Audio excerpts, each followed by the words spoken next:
Hi guys, so I'm actually just sitting here doing diapers before we go to Ashlan's appointment. She turns 22 months tomorrow, and we are doing her 2-year eval early, just 2 months early. But it's because I am recently noticing, or piecing together, I guess, signs of autism in both Ashlan and I. Whether it be high functioning or, on the higher end of the spectrum or on the lower end. I do think her and I would be on the higher end. However, for little kiddos, her, I guess you could say symptoms, I don't know what term they like to use, but she could tend to regress even further than she already has.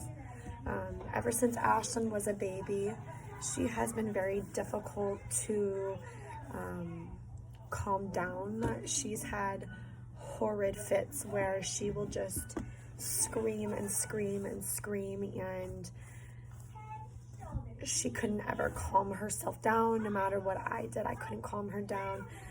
There were times where even just the constant attachment to me became very overwhelming.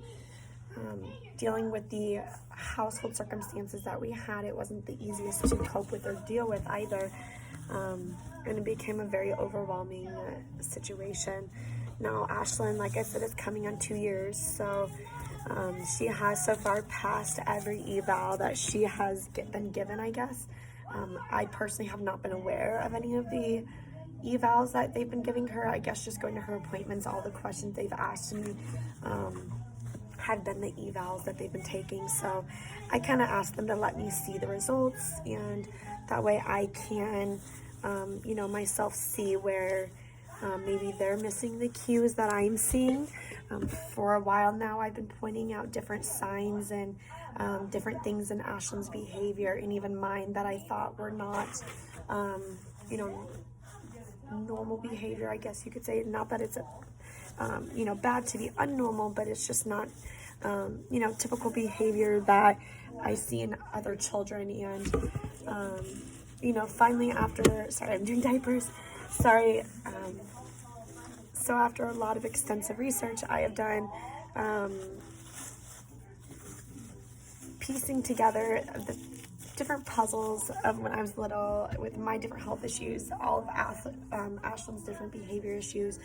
And I really do think that, ruling out autism is our next step, whether we have it or don't. This is just our next step to, rule it out, whether we do or don't have this. For Ashlan, like I said, we are going to an eval now in about 45 or so minutes. For me, I don't know how soon I'll be able to get evaluated. We do have an appointment set up for January for both her and I to get scans. However, I don't know if, there's the possibility to find out sooner for me. So that's kind of the next steps that we're taking. But I figured I'm going to start, I guess. Ashlan says hi. I figured I'm going to start documenting. Oops, he knocked the phone over. I'm going to start documenting our journey as we go through this because, goodness, dealing with the little one is hard. I'm going to start documenting our journey through this because even as a mom, I want to be able to look back and, see the journey through all of this. And I'm hoping that maybe I can help other families or other moms or dads, even, or kids my age going through this situation of getting late diagnosis, but then also, going through getting your child diagnosed. So thanks for everybody that decides to start to follow along. And if these end up being just for me to watch, then so be it. But I figured why not start somewhere. Hi friends. So I wasn't originally going to share or talk about what we're going through until I got more answers from doctors and had a legitimate diagnosis. However, after seeing Ashlan's pediatrician yesterday, we are further in the direction closer to getting the actual diagnosis. We do believe that over the things we've been going through for the last 2 years, and even things I've been going through my whole life, that Ashlan and I are somewhere on the autism spectrum, meaning we have autism spectrum disorder or some type of formality of the disorder, whether I have Asperger's or whether I'm high functioning, or even if we find out we're low functioning, we do believe that we are on the spectrum somewhere. Some people probably are going to watch this and wonder, after knowing me my whole life and even knowing my daughter, probably will think we're crazy, and that's one of the reasons why I wasn't going to share about this so soon. However, I have noticed that after seeing her pediatrician, she did fail, I guess you could say, her 2-year eval, meaning that the questionnaire and the different things that would, basically state a child not having autism versus having it, or having some type of developmental disorder versus not having one, she basically failed, meaning that they do believe she has something further that needs to be diagnosed. After sharing a lot of the research that I've found and all my concerns, her pediatrician does agree with me that we need to do some further testing and find out further if this is the diagnosis for Ashlan. It is a scary thing to, pursue. However, I'm very excited to see, what this means for us. Growing up, I'm 23 now, and I've never felt normal, for lack of better words. In elementary school, I used to get told I talk too much. I never felt like I fit in with friends. I never felt like there were any people that truly liked me, and I always felt like there was something just not clicking up there. I went through a lot of different like one-on-one classes in school. Like I went through reading classes, I went through hearing classes, I went through writing classes, and then even starting in grade school, I started getting anxiety really bad. I had really bad stomach issues. There was just a lot of pieces there that literally explain the autism, being on the autism spectrum. I'm still learning how to phrase things correctly. I know some people get a little bit more particular with how you speak of having autism, so I apologize if I talk about anything incorrectly. I'm still learning. My biggest reasoning for documenting these videos is for education purposes. I'm still not fully educated on all of this. I've done tremendous amounts of research lately, actually kind of an insane amount of research, and that's why we do have this self-diagnosis, but we're just waiting to get the actual diagnosis. It's not just something one would want to self-diagnose themselves with. I know it was phrased funny, but what I'm getting at is, to get a diagnosis, it means seeing lots of doctors, therapists, waiting for our eval, which is still another couple months away.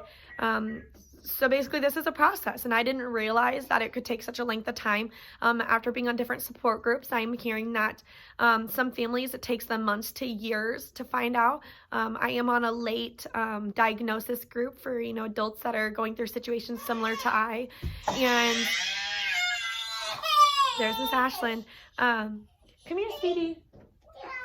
Do you need help? Do you need help? Are you stuck? Come here. Anyways, after watching or reading lots of posts, I'm gonna go help her because this is gonna confuse me. So after reading lots of posts of different adults that are on this late diagnosis group, I am noticing that everything I'm reading is things I go through and I've gone through. Straight down to how sick I get. There are my spells where I get sick and I get told by everybody that, oh goodness, this is life every day with Ashlan, guys. I love my daughter, but it is very overstimulating sometimes, raising a little one that can't communicate properly what she wants. Do you want something to eat, sweet girl? Give me just one moment. Oh dear. Oh dear. Anyhow, really what we're looking for right now is just to put sense to all of the things that don't make sense. And after reading more and more and educating myself about autism further, I've noticed that today's like medical field versus, you know, when I was a young kid, there are reasons why I can understand that things were missed. I've also understood that it's very common for females to be misdiagnosed, and I've heard that it's hard for children to be diagnosed so early. So anyways, at this point, I'm kind of just rambling on. I appreciate everybody that's, you know, follow along and is watching this, and I hope, you know, this is just opening up a sense of, I don't want to sound rude, but knowledge for people. As I'm becoming educated, I want other people to come educated too. And I'm hoping that maybe this will open eyes to others, as it did for us, you know, to put sense to why our behaviors and why things are the way they are in our home and in our lives. So, you know, if this is something that you are going through, or if you want to know more about, please feel free to reach out. I'm an open book. I won't take, you know, rude comments and answer them as if I, you know, care to get into arguments, if that makes sense. Basically, I don't feed into rude lack of knowledge. There's always a way to educate appropriately, but I won't, you know, tolerate people telling me that we're insane for what we're going through. You know, just any cruel judgment. This is what we're going through to figure out our lives, to make our lives easier. If you have nothing nice to say, basically is what I'm getting at, please don't say anything at all. It's already hard enough living in the lives of our skin. Not that I'm saying we have it rough and that we have it horrible, but, you know, it's already enough dealing with what we're going through, and what we're wanting with this is support and to support others. So we're all about kindness and building everybody up and just opening up doors that have been closed for so long in our lives and in this world in general. So, you know, this is my first go at this, guys, and I hope these videos don't continue to be this way. So, thanks. Bye.